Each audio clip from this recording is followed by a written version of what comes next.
This lesson is a quick crash course in music theory for beginning singers. First, it's helpful to know that there are two things every note has: pitch and rhythm. Pitch is the highness or lowness of a note, and we usually refer to pitches as their letter names, like C or G.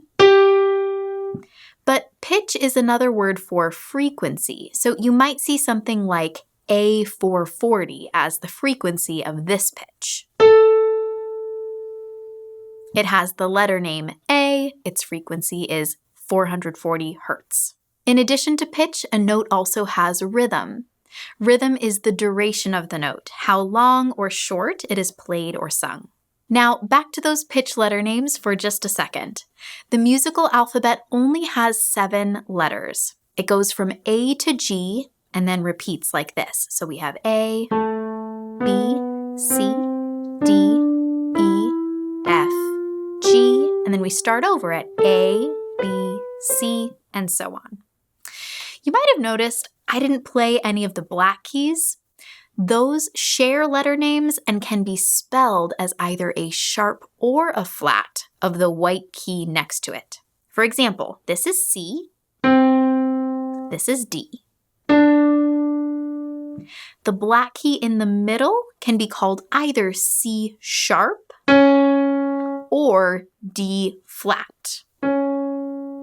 The fancy term for this is enharmonic. C sharp is the enharmonic equivalent of D flat because they are technically the same pitch. They're just spelled differently depending on the key of the piece of music. And we'll learn about keys in a minute.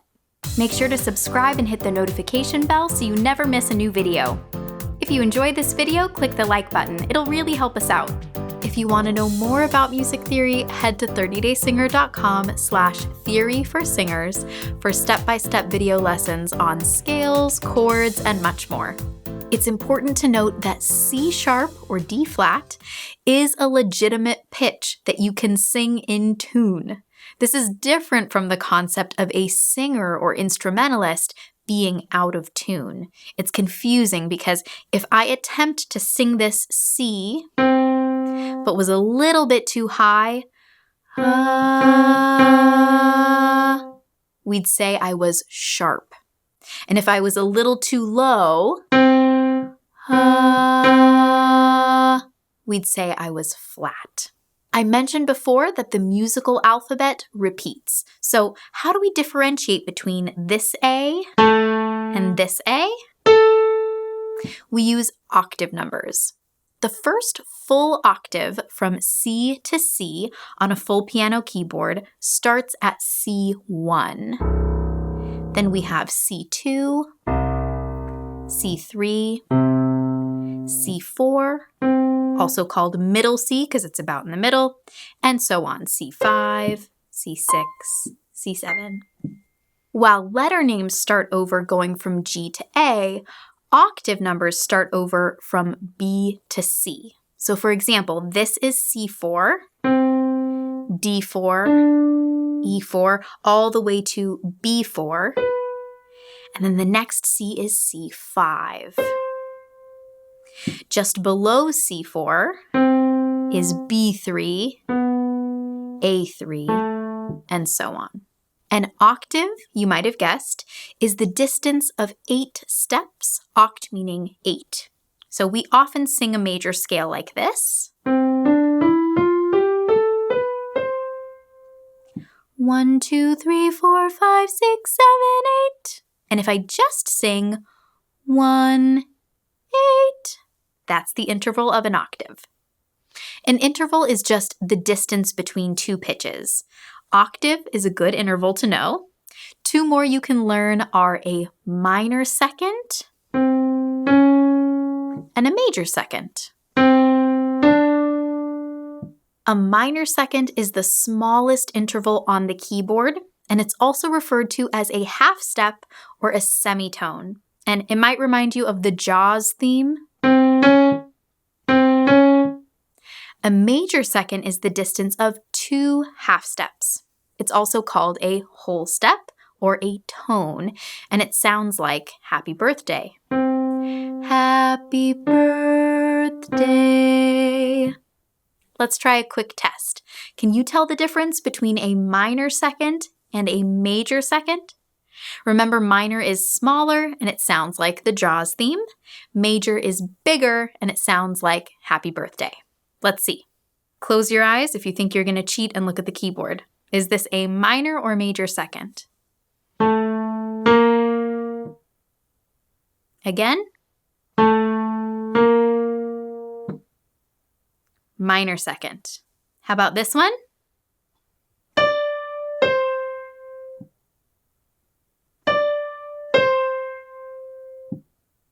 Major second. How about this?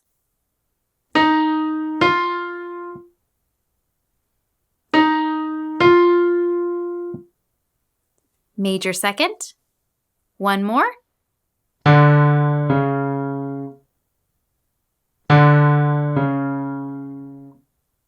Minor second. When we play or sing two pitches simultaneously, we've created harmony. And while two pitches can technically be a type of chord, we usually learn chords in the form of triads, 3 pitches that are spaced out like this.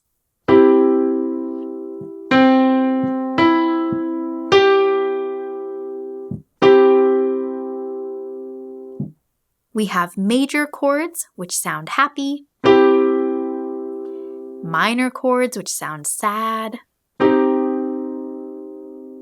A chord is when you play all pitches at the same time, and an arpeggio is when you play or sing them in succession. Can you tell the difference between major and minor? Let's see. Again, don't look at the keyboard. Major happy or minor sad? Again? That's minor. How about this one?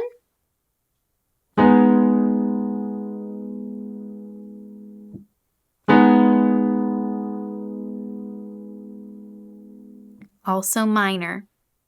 This one?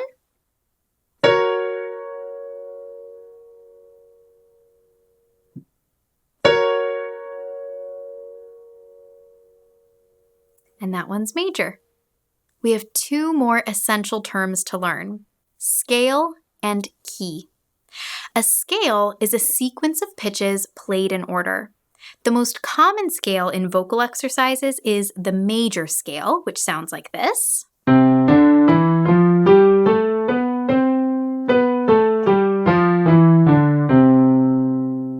A scale can repeat every octave, so we could keep going with that. We could sing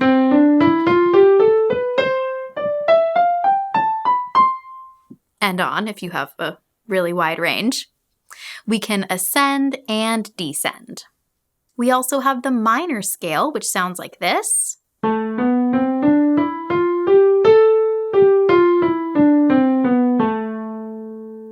There are many other scales like the blues scale, the pentatonic scale, the chromatic scale, the whole tone scale. What they all have in common is that they follow a set pattern of intervals and can restart at each octave. Our final piece of music theory for this video is important and a little tricky to understand.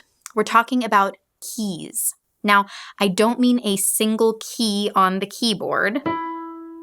When we talk about musical keys, we're referring to a set of pitches and one specific pitch that acts as home base for an entire piece of music. The key of C, for example, has C as its home base, meaning the melody kind of revolves around C and it feels resolved or complete when C is in the melody. In fact, most songs in the key of C have a melody that ends on C. For example, here's Happy Birthday in the key of C. Happy birthday to you, happy birthday to you, happy birthday dear someone, happy birthday to you. The key of C major includes all pitches from the C major scale, C, D, E, F, G, A, and B, and all the chords that can be built using those pitches, or all the white keys in this case.